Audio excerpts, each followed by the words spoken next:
Yo, what's good everyone? This is my first video and today I'm gonna be ranking the discography of probably my favorite band of all time.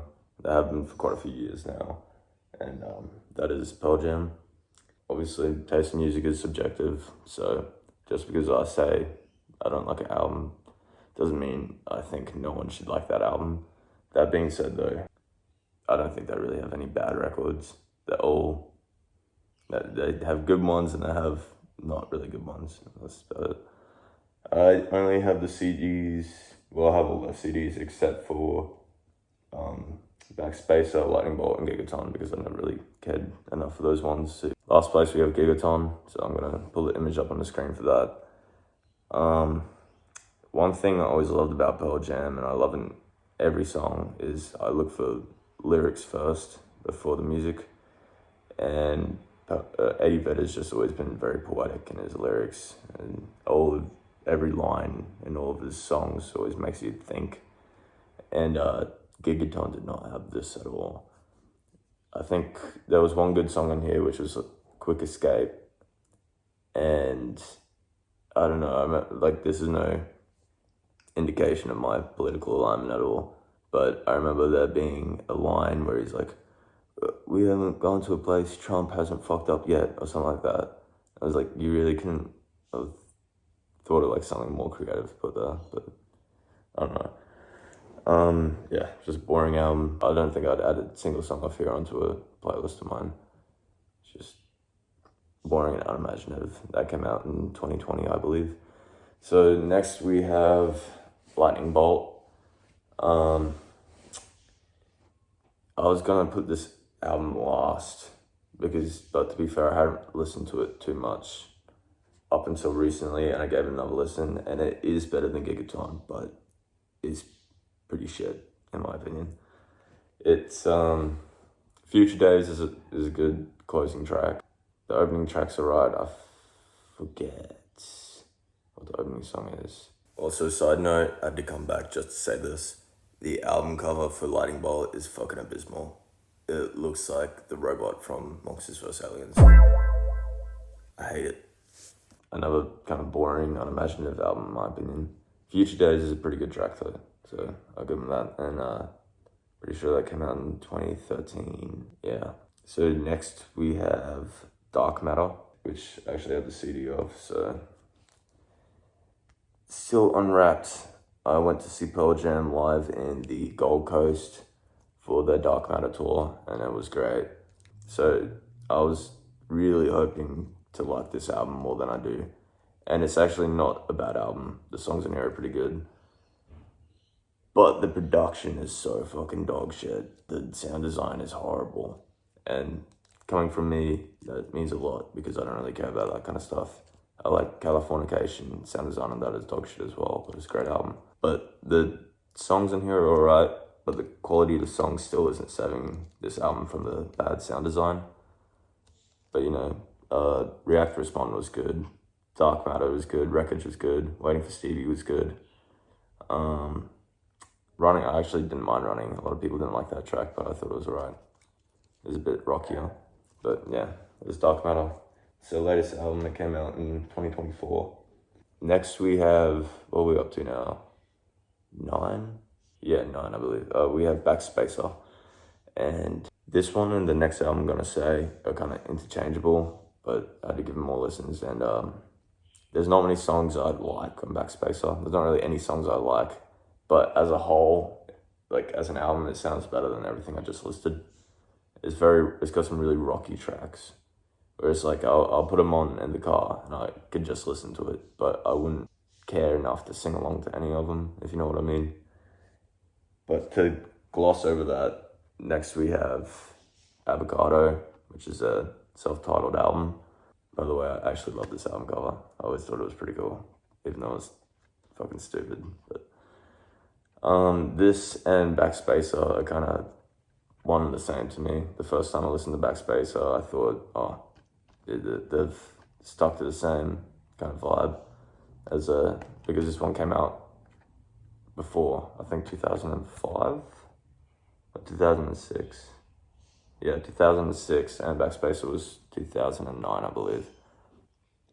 But yeah, very similar albums. This one gets the upper hand just because it has Inside Job and Army Reserve, which are some pretty good tracks. The Army Reserve is one of my favorites. So I'd say it's a mid album. But now we are getting into what I consider the good albums. Everything from now on is not really much to complain about. But yeah, number 7 we have Binaural. I actually hated this album the first time I listened to it. I thought it was kind of like a strong turn away from the previous stuff in terms of the sound and the writing, which it is. But I listened to it more, and some of the songs are really good on it. Like Break a Fall is a great opener.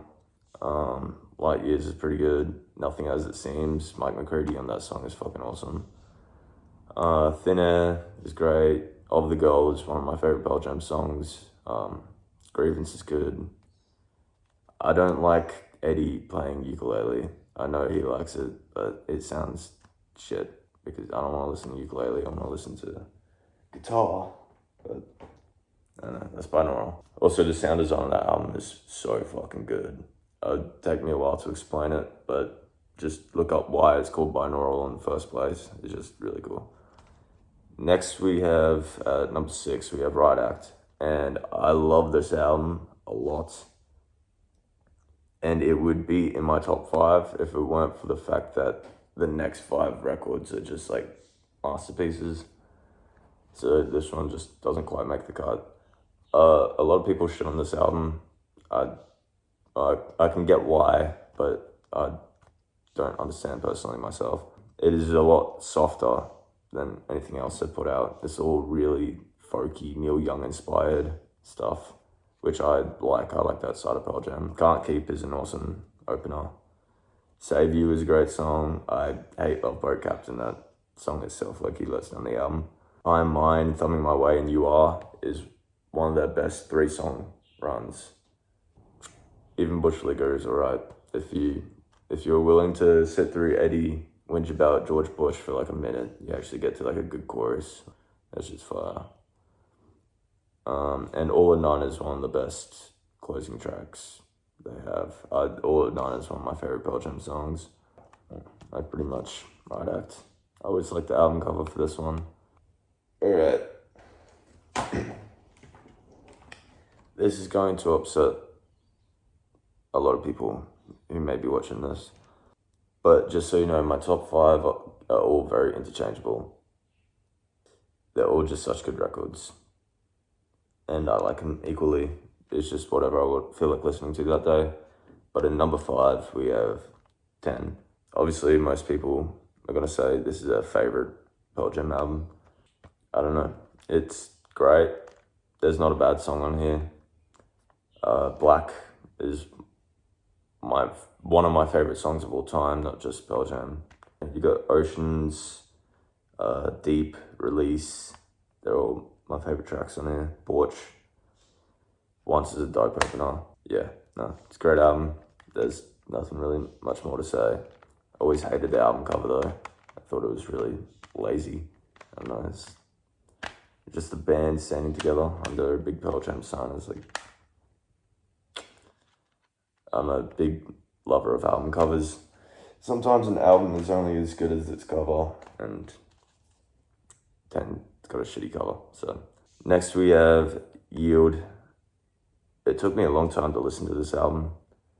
I don't know why, but Yield is really good. I could probably swap it with 10, but today I feel like Yield is better. Brain of J is one of the best openers. I'm probably saying that a lot. Pearl Jam is really good at doing opening tracks.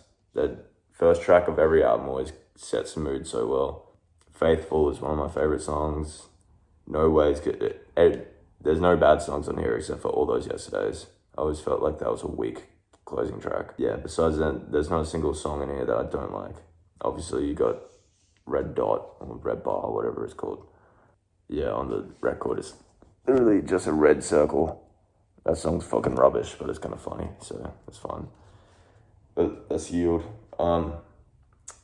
The rhythm guitar in this album is so creative, and that's another thing I'll mention. I've always been a bigger fan of Stone Gossard than Mike McCready, and it's just because I've learnt guitar on acoustic. I only play acoustic really, so I just got this appreciation for rhythm guitar. I prefer to listen to a song with really creative rhythm guitar than some intricate guitar solo throughout it. So, yeah, Yield's got some great rhythm. Alright, next up, we have Verses. And for the longest time, this was my favorite Pearl Jam record. It's just got so much energy to it. Like, the whole album is just this constant, like, energy. It only really mellows out for Elderly Woman and Indifference. Not really any bad songs in this album. Go is, once again, a great opener. Animal's great. Daughter's great. Glorified G was the only song that was kind of weak for me, but it's still, I'd listen to it. Blood is so fucking cool. I remember seeing the set list for the Pearl Jam concerts on that tour and seeing Blood on there, and just thinking, how the fuck is Eddie singing that? He's like in his 60s or approaching his 60s. I forget how old he is. But yeah, Rats is a dope song. And they start referencing like Ben. Was that like Michael Jackson's pet? Or was that a movie? Did Michael Jackson have a pet rat named Ben? Or was it? I don't know. I think I'm thinking of a movie. Awesome album. A lot of people have this at number one. I've noticed a lot of people's rankings say their number one is either 10 or Verses, which is understandable. Their first two albums, the classics. Next, we have Vitalogy. This was also my favorite album for a while. This and the next one could be changed around, but today I'm feeling this one is going into second. There's also just a lot more reasons why I love the next one as well. Such an awesome album. This is some of the best songwriting, some of the most like powerful music, I guess. It was made in a very rough time in the band's history. They were on the verge of collapse. They had the whole feud with Ticketmaster. Yeah, so it was just a very angsty album. I'd say this and Verses are the most grungy albums. I fully believe Pearl Jam is one of the most grunge bands. A lot of people wouldn't think that because I don't have that kind of signature. I don't know how to describe it. There's like a certain sound that Nirvana has that you can even hear in Soundgarden and Alice in Chains and some songs, but you don't really get that with Pearl Jam. But grunge is more so the lifestyle, and the angst of this album does a good job at portraying it. It's obviously fueled with a lot of anger. Not For You, awesome song. Last Exit, awesome opener. Corduroy is one of the best songs of all time. Better Man's great. Immortality is my favorite song of all time. Okay, Immortality is my favorite song of all time. My number one, has been for years. I wish that was the closing track to this album, but unfortunately you have to sit through fucking Hey Foxy Mop Handle Mama. And I don't think anyone does. I remember having this playing on repeat overnight while I'd sleep, and I'd wake up at like 3 a.m. and I'd be playing Stupid Mop. Yeah, great album. I don't like all the filler tracks on here, but they had reasoning behind it, so it kind of all fits the vibe of the album. It's got this really eerie vibe to it. Yeah, prior to Bugs, I Benvenida, and Stupid Mop, they're all just complete filler tracks. I obviously don't fucking like Bugs, but it kind of adds to the vibe of the album, if you get what I mean. Okay, this might confuse people, but in first place, I have Pearl Jam's No Code. One of my favorite albums of all time. Probably my favorite album of all time. It is just so good. It's so experimental, but they don't do it to a point where it just sounds bad. People consider this album not the cause for it, but the death of grunge, like the symbolization of it. It came out in 96, I think, was it? In 96. At this time, the grunge movement had completely slowed down. Pearl Jam moved away from all the heavy tracks from Vitalogy versus 10 and moved into this, which is all just kind of soft and like there's still heavy tracks on here. Like Lucan is one of the heaviest. It reminds me a bit of Blood, just the way he sings in it. It's definitely more mellowed out compared to the previous albums. This is my introduction to Pearl Jam. My mum had this CD. I'm pretty sure this is my mom's CD, yeah. She introduced me to Pearl Jam, the song Smile, which is off here. And at the time I was like, oh yeah, that's pretty cool. So I'd listen to this album on repeat overnight when I'd go to bed. At first I was like, yeah, this record sounds fucking weird. But over time, I obviously grew to love it. And it's got to be one of my favorite albums. Sometimes, great opener.